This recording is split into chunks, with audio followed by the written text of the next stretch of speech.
Good evening आप सभी को, शुभ संध्या। तो हमारा 12th क्लास में जो लेक्चर चल रहा है दैट इज सॉल्यूशन। ठीक है ना। सॉल्यूशंस में हम लोग कॉन्सेंट्रेशन को डिस्कस कर चुके हैं, हेनरी लॉ को डिस्कस कर चुके हैं और राउल्ट्स लॉ हमारा डिस्कस हो चुका है। ठीक है। अब बारी आती है हमारे पास the most important topic, colligative properties. तो कोलिगेटिव प्रॉपर्टीज 100% आप लोग लगाइए, यहाँ से क्वेश्चन आता है। ठीक है, 100% क्या होता है, यहाँ से क्वेश्चन आप लोगों के पास आता है। अब देखिए, बात करेंगे हम लोग कोलिगेटिव प्रॉपर्टीज की। तो कोलिगेटिव प्रॉपर्टीज की सिंपल सी डेफिनेशन क्या बताई थी, those properties which depends on number of solute particles. मतलब किस पे डिपेंड करती है, केवल सोल्यूट पार्टिकल्स के ऊपर डिपेंड करती है। तो इसका मतलब दोज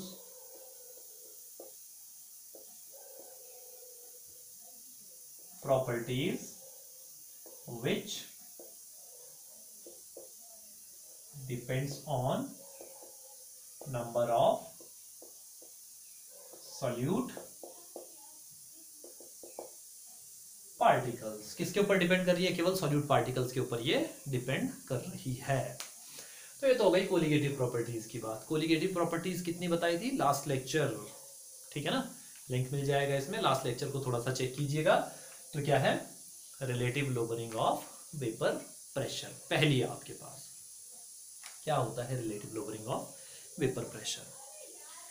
मेरे पास एक सॉल्वेंट है, इस तरफ सॉल्वेंट है, इस तरफ सॉल्यूशन है। ठीक है, एक तरफ क्या है मेरे पास, सॉल्वेंट है, ये देखो इस तरफ क्या है, सॉल्वेंट है, और इस तरफ क्या है, सॉल्यूशन है। अब सॉल्यूशन में क्या होगा, सॉल्यूट प्लस सॉल्वेंट। देखो दो कंडीशन है, यहां पर एक सॉल्वेंट है और यहां पर एक सॉल्वेंट है। ये सॉल्वेंट कैसा है, प्योर है, ये कैसा है आपका, प्योर वाला है, और ये कैसा है, सॉल्यूशन में सॉल्वेंट है। ये तो चीज है, ये वाला क्या है, प्योर है, और ये कहां है, सॉल्यूशन में सॉल्वेंट है। अब देखिए ध्यान थोड़ा सा देना है, थोड़ा सा ध्यान देना है आप लोगों ने। क्या है आपके पास, जो ये सॉल्वेंट है इसका कुछ क्या होगा, वेपर प्रेशर होगा, वेपर प्रेशर। तो यहां पर भी तो सॉल्वेंट है, इसका भी कुछ वेपर प्रेशर होगा। देखो ग्राफ भी होते हैं इनके, ठीक है ना, ग्राफ एक उसका दिखा देते हैं, सॉल्वेंट का ऊपर दिखा ऐसे दिखा देते हैं, एक तरफ ये बना देते हैं, ऐसे ग्राफ बनाते हैं, इस तरफ को सॉल्वेंट बता देते हैं, इस तरफ को सॉल्यूशन बता देते हैं। क्योंकि सॉल्यूशन का कम हो रहा है, सॉल्वेंट का ज्यादा है, तो इसलिए ऐसे ऐसे ग्राफ बनाते हैं। ठीक है ना, वो ग्राफ को छोड़िए, खैर ग्राफ इतना इंपॉर्टेंट अभी नहीं है। ठीक है, एक लेक्चर इसके ऊपर सारा जो इंपॉर्टेंट क्वेश्चंस का होगा उसमें सब कुछ बताया जाएगा। लेकिन अब देखो, प्योर सॉल्वेंट का कुछ वेपर प्रेशर है और सॉल्यूशन में सॉल्वेंट का कुछ वेपर प्रेशर है। ये वाला वेपर प्रेशर कुछ भी था, लेकिन ये वाला क्या हो गया, कम हो गया। तो सॉल्यूशन में सॉल्वेंट का vapour pressure is lower than that of vapour pressure of pure solvent, that is called relative lowering of vapour pressure. ठीक है, तो ध्यान रखना है, in solution the vapour pressure of solvent becomes lower than vapor pressure of pure solvent। तो ये चीज हमारे पास क्या है, प्योर सॉल्वेंट से कम क्या हो जाता है, सॉल्यूशन में वेपर प्रेशर हो जाता है। तो it is called relative lowering of vapour pressure. कोई दिक्कत तो नहीं, किसी को इस चीज में समस्या होगी तो पूछ सकता है। अब देखिए कुछ डेरिवेशंस, क्या है इसका रूल, कुछ भी नहीं, बस इतना नहीं, न्यूमेरिकल्स, मेन न्यूमेरिकल्स में इसका रूल है। अब देखो कैसे, सपोज करो हमने क्या पढ़ा है, राउल्ट्स का कुछ लॉ पढ़ा है, क्या पढ़ा था, राउल्ट का लॉ क्या पढ़ा था, P1 is equals to P01 x1, ऐसा कुछ हमने पढ़ा है, पढ़ा है। लेकिन ये तो हो गया P1 बराबर इतना है, हमारे पास क्या करना है, हमें चेंज, जो चेंज हो रहा है हमारे पास वो चीज निकालना है हमने। वेपर प्रेशर प्योर सॉल्वेंट का कुछ था, सॉल्यूशन में कुछ और आ रहा है, तो अब हमने क्या निकालना है, चेंज। चेंज को डिनोट करते हैं किस चीज से, delta P1 is equals to P01 minus P1। P01 क्या है, P01 vapour pressure of pure solvent और P1 vapour pressure of solvent in solution. ये दो चीजें हैं। अब देखो सॉल्यूशन में वेपर प्रेशर कम है इसलिए बाद में लिखा है, माइनस में लिखा है क्योंकि कम है तो माइनस कर रहे हैं हम लोग, ठीक है ना, इतनी चीज ध्यान रहेगी। चलिए अब अगर मैं इसे सॉल्व करूं, delta P1 is equals to P01 और P1 की वैल्यू कितनी है, P01 x1 minus P01 x1। कोई दिक्कत, delta P1 is equals to P01 common ले सकता हूं, P01 कॉमन लिया 1 माइनस x1, इतनी चीज हो गई भाई। अब मोल फ्रैक्शन में क्या पढ़ा था, x1 प्लस x2 बराबर 1, यही तो पढ़ा था, x1 प्लस x2 बराबर 1।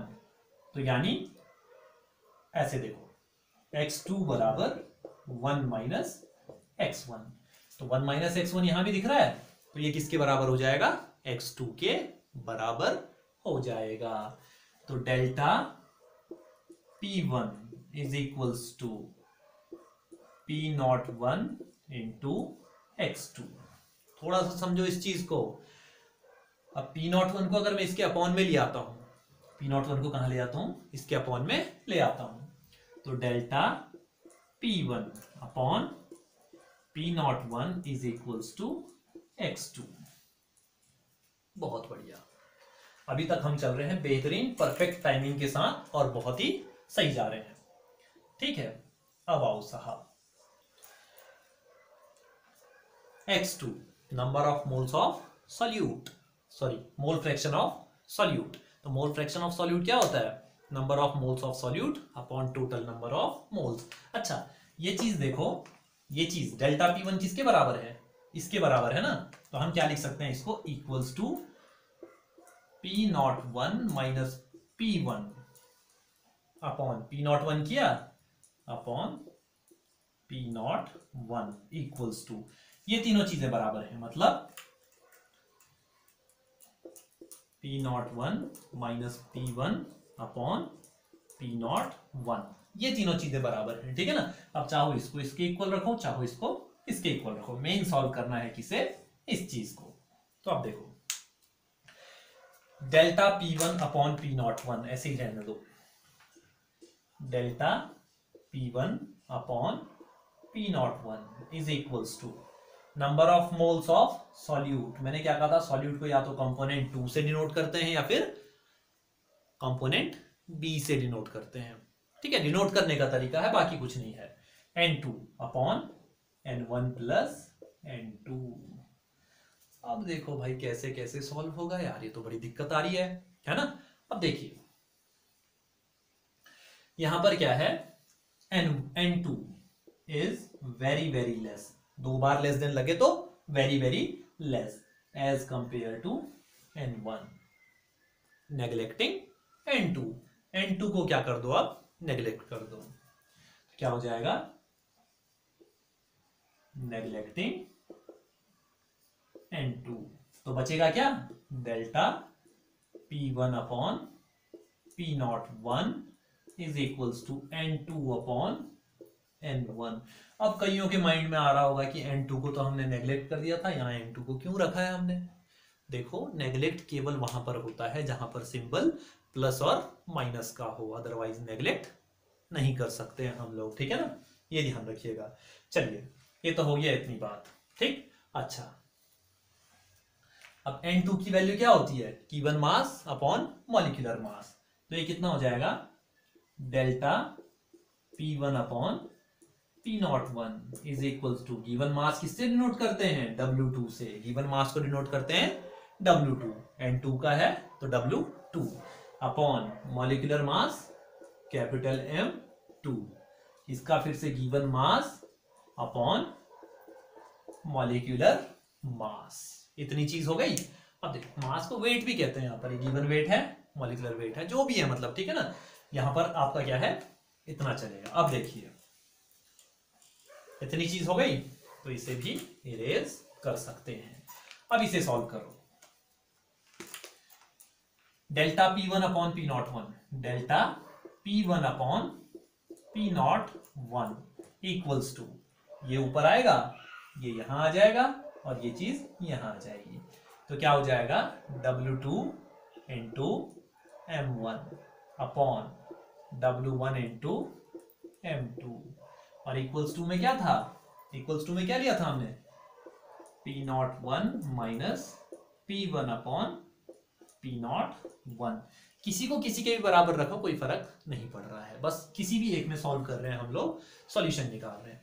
M2 को क्रॉस मल्टीप्लाई करा दो, इनको इधर ले आओ। ऐसा क्यों कर रहे हैं अभी बताता हूं मैं। M2 बराबर, ठीक है, ये इधर आ जाएगा तो कितना हो जाएगा, W2 into M1 into P01 upon कितना हो जाएगा, W1 इंटू डेल्टा P1। तो ये तो है हमारे पास M2 के लिए रिलेशन। इसको इसके बराबर रखो, चाहे इक्वल्स टू ये वाली टर्म इसके इक्वल में रख सकते हैं।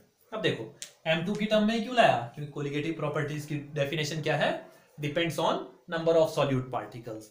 तो M2 किसके लिए है, सेकेंड कंपोनेंट सॉल्यूट के लिए। तो मॉलिक्यूलर मास ऑफ सॉल्यूट निकालने के लिए यूज करते हैं हम कोलिगेटिव प्रॉपर्टीज। कुछ भी निकाल सकते हैं हालांकि इनमें से, लेकिन जो मेन हमारा फोकस होता है that is to calculate the molecular mass of solute. First thing clear. चलिए अब दो चीज एक साथ पढ़ेंगे। Relative lowering of vapour pressure हो चुका है, एलिवेशन इन बॉइलिंग पॉइंट और डिप्रेशन इन फ्रीजिंग पॉइंट, ठीक है। कोलिगेटिव प्रॉपर्टीज में अब क्या है, हमारा टॉपिक है कोलिगेटिव प्रॉपर्टीज में चल रहा है क्या चीज, एलिवेशन इन बॉइलिंग पॉइंट और डिप्रेशन इन फ्रीजिंग पॉइंट। तो दोनों को आमने सामने कर दो भाई। ये हमने क्या कर दिया, दोनों के बीच दरार पैदा कर दी, क्योंकि एक बॉयल हो रहा है और एक जमा रहा है, तो दरार पैदा कर दी, ठीक है। तो एलिवेशन इन बॉइलिंग पॉइंट, इसको डिनोट करते हैं डेल्टा टीबी से, डेल्टा टीबी। और यहां पर एक आता है, ये सेकेंड कोलिगेटिव प्रॉपर्टीज है, ठीक है ना, सेकेंड वाली कोलिगेटिव प्रॉपर्टी, और ये थर्ड वाली है depression in freezing point, depression in freezing point, इसको डिनोट करते हैं डेल्टा टीएफ के साथ। दो चीजें आ गई साहब, ठीक है। अब देखो एलिवेशन इन बॉइलिंग पॉइंट, फिर से आओ, ये क्या है, सॉल्यूशन है, ये क्या है, सॉल्वेंट है, ठीक। इस प्योर सॉल्वेंट का कुछ बॉइलिंग पॉइंट होगा। अच्छा बॉइलिंग पॉइंट क्या होता है पहले ये बताइए। बॉइलिंग पॉइंट क्या होता है, that temperature at which any substance start to boil, यही होता है, नहीं होता है, ठीक है ना, ये ध्यान रखना है। कई लोग बोलते हैं at that temperature at which any substance start to convert into vapours, ये भी बॉइलिंग पॉइंट नहीं होता है। कोई भी लिक्विड है मेरे पास, इसको मैं हीट कर रहा हूं, वेपर में कन्वर्ट होगा, वेपर में जब कन्वर्ट होगा तो वेपर प्रेशर बनेगा भाई, वेपर में जब कन्वर्ट होगा वेपर का कुछ ना कुछ प्रेशर होगा। उस वेपर का जो प्रेशर है जब एटमॉस्फेरिक प्रेशर के बराबर हो जाएगा, जिस भी टेम्परेचर पे होगा ऐसा, that will be boiling point. तो that temperature at which the vapour pressure of any liquid becomes equals to atmospheric pressure, कोई दिक्कत तो नहीं है, दैट इज बॉइलिंग पॉइंट, ठीक है ना। तो बॉइलिंग पॉइंट ये होता है।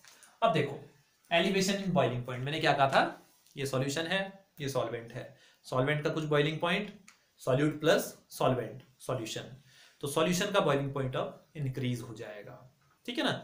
जब सॉल्यूट और सॉल्वेंट को मिला देंगे, प्योर सॉल्वेंट के मुकाबले सॉल्यूशन का बॉइलिंग पॉइंट बढ़ जाएगा। That will B elevation in boiling point. और डिप्रेशन इन फ्रीजिंग पॉइंट क्या है? जब सॉल्यूट और सॉल्वेंट को मिला दूंगा, ये प्योर सॉल्वेंट है, इसका जो फ्रीजिंग पॉइंट है इसके मुकाबले ये सॉल्वेंट है हमारा, ये सॉल्यूशन है। ठीक है, ध्यान रखना डस्टर वाला क्या है? सॉल्यूशन है, दोनों बार सॉल्यूशन है, ठीक है ना, एलिवेशन में भी और डिप्रेशन में भी। ये सॉल्यूशन है, ये सॉल्वेंट है। अब सॉल्यूशन का बॉइलिंग फ्रीजिंग पॉइंट क्या हो गया? डिक्रीज हो गया। ठीक है ना, कब डिक्रीज हुआ? जब सॉल्यूट प्लस सॉल्वेंट को मिला दिया। ठीक है, जब सॉल्यूट और सॉल्वेंट को मिला दिया तो फ्रीजिंग पॉइंट क्या हो गया? डिक्रीज हो गया। That is depression in freezing point. ठीक है, चलिए अब देखिए एलिवेशन इन बॉइलिंग पॉइंट ये हो गया। एलिवेशन इन बॉइलिंग पॉइंट को डिनोट करते हैं डेल्टा टीबी से। Both are directly proportional to molality. दोनों के दोनों किसके प्रोपोर्शनल हैं? मोलैलिटी के डायरेक्टली प्रोपोर्शनल हैं। Both are directly proportional to molality. ठीक है, मोलैलिटी के क्या है? डायरेक्टली प्रोपोर्शनल है। इसका मतलब delta TB is directly proportional to small M. ठीक है, और delta TF is directly proportional to small M. Solve करो। Delta TB is equals to KB into small M, और यहां पर क्या हो जाएगा? Delta TF is equals to K F into small M. इतनी चीज क्लियर? मोलैलिटी। अब मोलैलिटी क्या है? मोलैलिटी को देखो, थोड़ा सा मोलैलिटी को समझो। Molality is equals to number of moles of solute present in per KG of solvent. यही तो होता है। तो number of moles of solute component 2 यानी N2 अपॉन पर केजी ऑफ सॉल्वेंट, सॉल्वेंट को W1 अपॉन 1000 पर केजी। अगर केजी में दिया है तो 1000 की जरूरत नहीं पड़ेगी। ये बार बार बोल रहा हूं, ध्यान रखना है। केजी में नहीं दिया है तो 1000 ले रहे हैं, और केजी में दिया है तो 1000 की कोई जरूरत नहीं है। तो इसका मतलब m is equals to N2 को क्या लिखते हैं? Given weight upon molecular weight upon W1 upon 1000, ऊपर ऊपर। इतनी चीज हो गई तो बराबर कितना हो जाएगा? m इक्वल्स टू कितना हो गया? m equals to W2 into 1000 upon कितना हो जाएगा? M2 into W1, M2 into W1। तो दोनों जगह, यहां भी और यहां भी m की वैल्यू रख सकता हूं। तो कितना हो जाएगा? Delta TB is equals to KB into W2 into 1000, W2 into 1000 upon M2 into W1। और यहां पर भी सेम चीज करूंगा। Delta TF is equals to KF into W2 into 1000, W2 into 1000 upon M2 into W1। तो value रख दी तो इसका काम खत्म हो चुका है। मोलैलिटी का काम खत्म हो गया है। थोड़ी देर के लिए इसे रिमूव कर देते हैं। कोई दिक्कत है? ये तो हो गया हमारा इतना। अब क्या कहा मैंने? Colligative properties, those properties which depends on number of solute particles. तो सॉल्यूट का मॉलिक्यूलर मास ये है, इसको फिर से क्रॉस मल्टीप्लाई करा सकते हैं। तो क्या हो जाएगा? M2 बराबर KB into W2 into 1000 upon W1 into delta TB। ये हो गया साहब। और यहां से क्या हो जाएगा? M2 is equals to KF into W2 into 1000 upon delta TF into W1। तो ये वो वैल्यूज बता रहा हूं मैं जो कहाँ काम आएंगी, न्यूमेरिकल्स में काम आएंगी, ठीक है ना, ये ध्यान रखना है। तो दो वैल्यूज क्या हो गई हमारी, न्यूमेरिकल्स के लायक हो गई, कोई दिक्कत तो नहीं है। अब देखिए जो हमारा KB है इसको हम लोग क्या कहते हैं, क्या कहते हैं, एब्यूलियोस्कोपिक कांस्टेंट। क्या बोलते हैं KB को, KB is equals to ebullioscopic constant, कोई दिक्कत तो नहीं है। और KF को क्या कहते हैं, KF क्रायोस्कोपिक कांस्टेंट, कोई दिक्कत तो नहीं है। या इसे कहते हैं या मोलल, क्योंकि मोलैलिटी पे डिपेंड करता है, molal elevation constant, molal elevation constant. और इसे क्या कहेंगे, molal depression constant, molal depression constant. या फिर क्या कहते हैं, बॉइलिंग पॉइंट एलिवेशन कांस्टेंट। इसको क्या कहते हैं, बॉइलिंग पॉइंट एलिवेशन कांस्टेंट। तो बॉइलिंग पॉइंट एलिवेशन कांस्टेंट, तो इसे क्या कहेंगे, फ्रीजिंग पॉइंट डिप्रेशन कांस्टेंट। तो फ्रीजिंग पॉइंट डिप्रेशन कांस्टेंट, कोई दिक्कत तो नहीं है।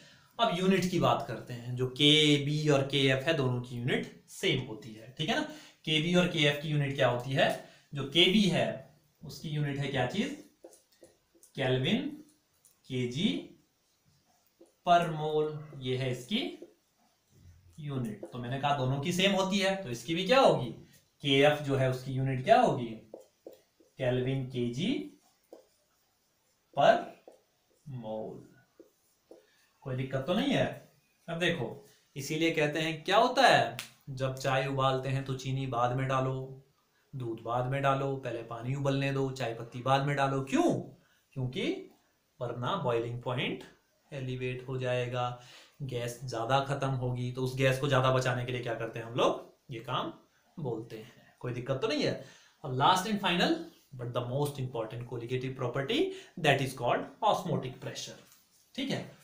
जो लास्ट है हमारा दैट इज ऑस्मोटिक प्रेशर। चलिए ऑस्मोटिक प्रेशर थोड़ा सा लेंदी है, थोड़ा सा ध्यान दीजिएगा इसे, ठीक है ना। अच्छा आखिरी जो कोलिगेटिव प्रॉपर्टी है दैट इज फोर्थ है, ये आपकी ऑस्मोटिक प्रेशर।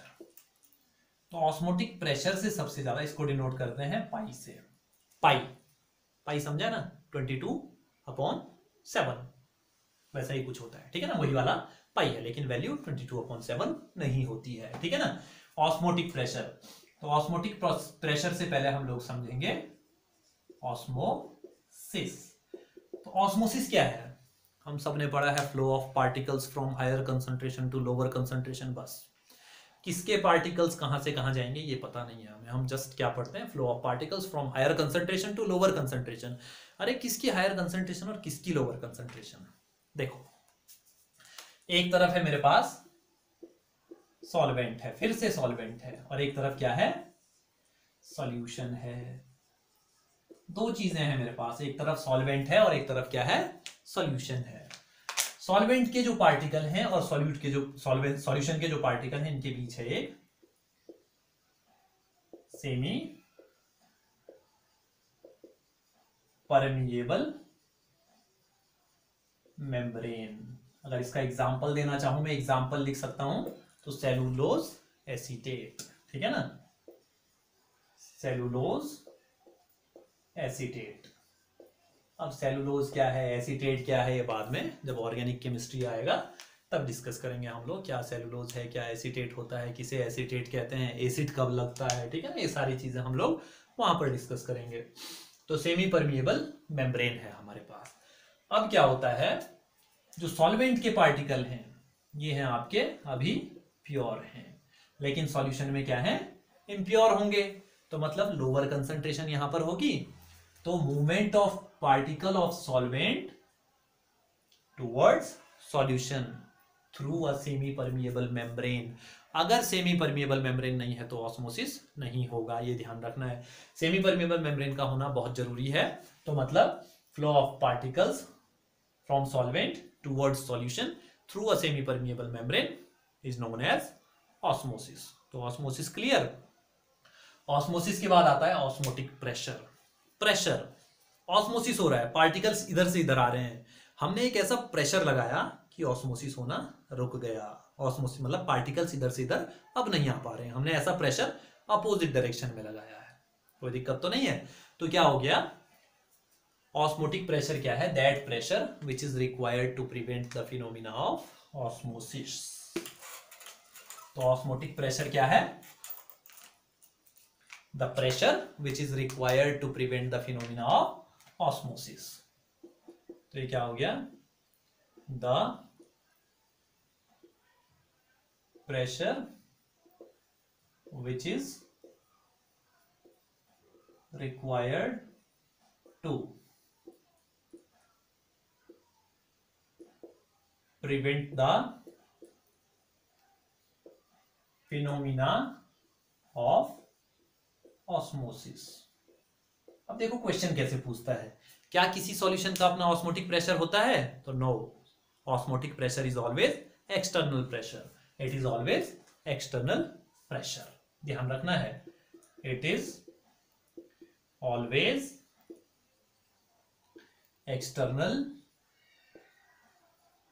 प्रेशर, मतलब ये प्रेशर हमेशा बाहर से ही लगाया जाएगा, अंदर सॉल्यूशन का अपना कोई ऑस्मोटिक प्रेशर नहीं होगा, कोई दिक्कत तो नहीं है। अब देखो हमने आइडल गैस इक्वेशन पढ़ी थी 11th क्लास में, क्या पढ़ी थी, आइडल गैस इक्वेशन क्या पढ़ी थी, ideal gas equation PV is equals to nRT, यही पढ़ी थी।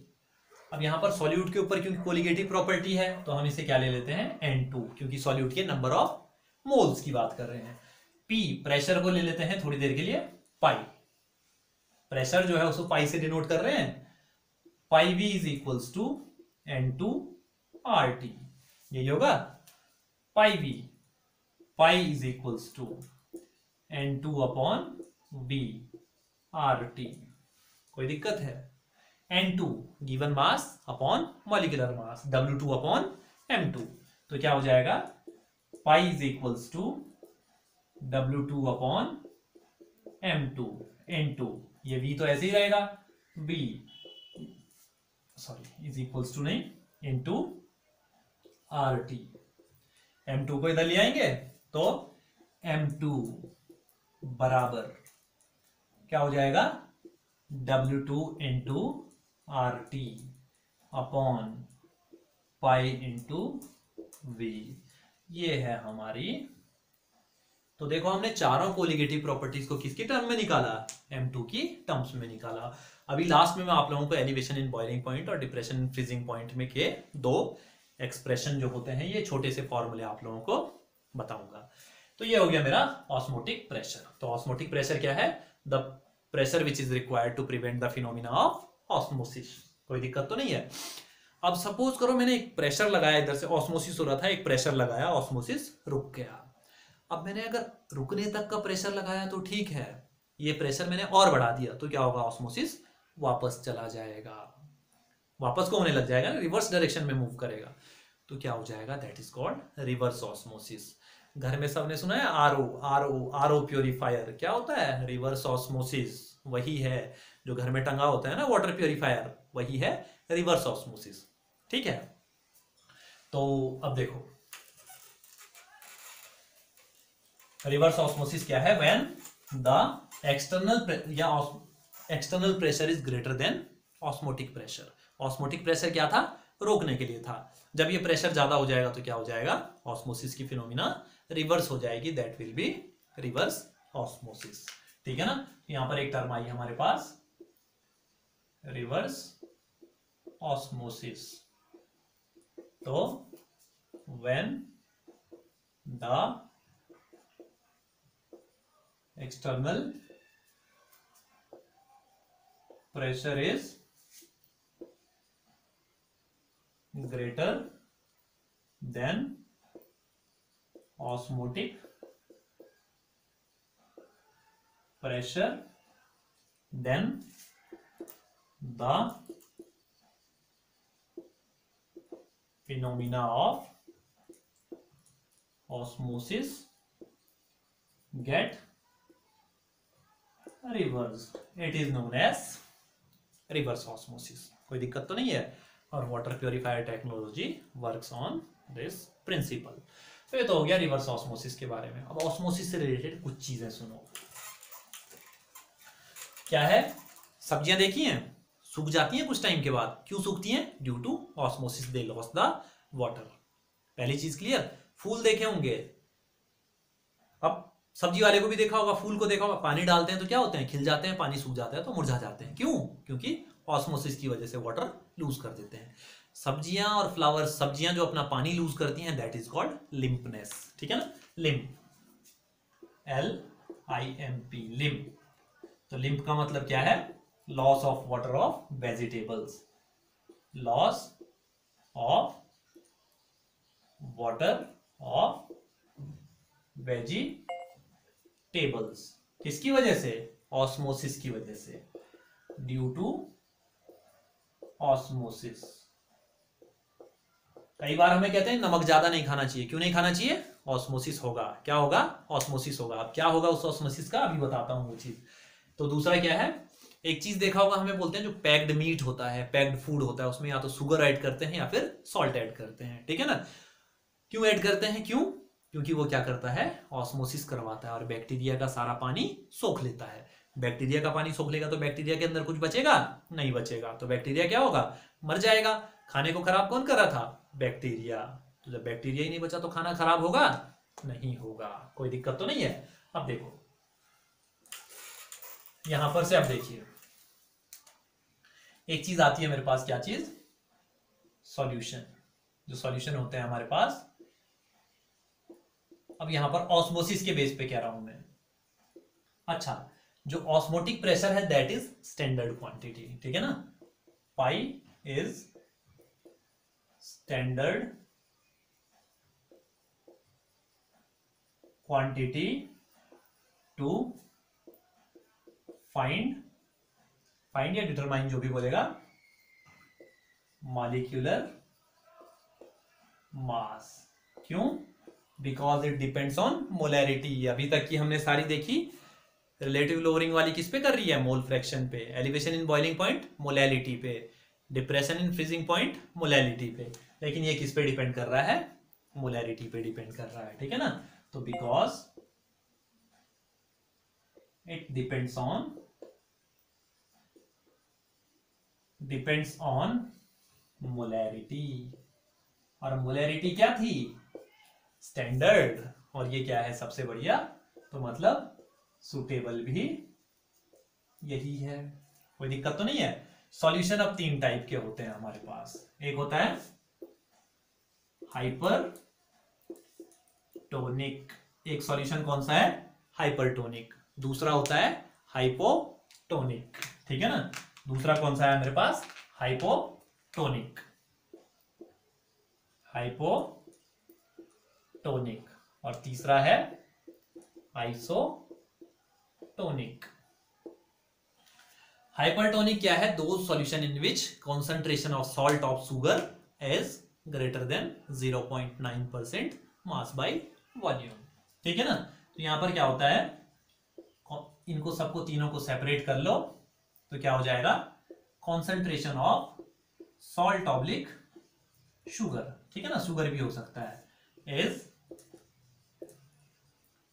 Greater than 0.9% mass by volume. और यहां पर क्या होगा? Concentration less than 0.9%, less than 0.9%। कोई दिक्कत तो नहीं है। और यहां पर क्या होता है? Any two solutions having same osmotic pressure. ठीक है? Any two solutions having same osmotic pressure. कोई दिक्कत है यहां पर तक? ये चीज क्लियर? अब चलिए, हाइपरटोनिक सॉल्यूशन में क्या होता है, कोई भी चीज सिकुड़ जाती है क्योंकि उसके अंदर का सारा जो बॉडी के अंदर फ्लूइड होता है वो बाहर निकल जाता है। तो anything get shrinks is this solution. इस सॉल्यूशन में कोई भी चीज श्रिंक यानी सिकुड़ जाती है। तो यहां पर क्या होगा, anything get shrinks in this solution. तो क्या हो गया मेरे पास, anything shrinks in this solution. तो इसका मतलब यहां पर क्या होगा, यहां पर सिकुड़ रही है तो यहां पर फूल जाएगी, स्वेल, ठीक है ना। तो anything swells in this solution। अब आते हैं हम उस बात पे जिसमें हमने कहा था कि पैक्ड फूड में क्या मिलाते हैं हम लोग, सॉल्ट और शुगर मिलाते हैं। जब सॉल्ट मिलाएंगे तो क्या बन जाएगा, हाइपरटोनिक सॉल्यूशन बन जाएगा। हाइपरटोनिक सॉल्यूशन बनेगा तो मतलब बैक्टीरिया की जो बॉडी की बाहर की वॉल है वो क्या बन जाएगी, सेमी परमिएबल मेम्ब्रेन। इसका मतलब ऑस्मोसिस होगा, बैक्टीरिया के अंदर फ्लूइड ज्यादा है, बाहर क्या है, कम है। तो बैक्टीरिया के अंदर का जो फ्लूइड है वो क्या आ जाएगा, बाहर आ जाएगा। बाहर आ जाएगा तो बैक्टीरिया श्रिंक हो जाएगा। श्रिंक हो जाएगा, बैक्टीरिया के अंदर कुछ नहीं बचा। जब कुछ नहीं बचा तो बैक्टीरिया बचेगा नहीं, बचेगा तो बैक्टीरिया भी क्या हो जाएगा, मर जाएगा। That's why we add salt oblique sugar to packed food oblique meat. बाकी loss of water of vegetables तो हमने पढ़ लिया है, ठीक है। बाकी ये वाले में क्या होता है, एडिमा। एडिमा एक चीज आती है, EDEMA। किशमिश देखे होंगे, किशमिश देखे हैं, रेजिन्स, जब पानी में रात भर डुबोते हैं सुबह को फूल जाते हैं, दैट इज कॉल्ड एडिमा, ठीक है। एक सिंपल सा एग्जांपल की मदद से लिख रहा हूं, स्वेलिंग ऑफ रेजिन्स, ठीक है। ये तो एक चीज हो गई। एक क्वेश्चन, एक छोटा सा क्वेश्चन आप लोग देखिए। अब ये तो मैंने बता दिया कि ये क्या है, स्टैंडर्ड भी है, ठीक है। What happened when hypertonic and hypotonic solution are placed to the both sides of semi permeable membrane, ठीक है। क्वेश्चन आप लोगों के लिए है, क्वेश्चन आप लोगों के लिए है ये, ठीक है। आप लोग कमेंट्स करेंगे इनके आंसर। तो क्वेश्चन क्या है, व्हाट happens when, ठीक है, what happens when hypertonic and hypotonic solution are placed to both sides of, when hypertonic and hypotonic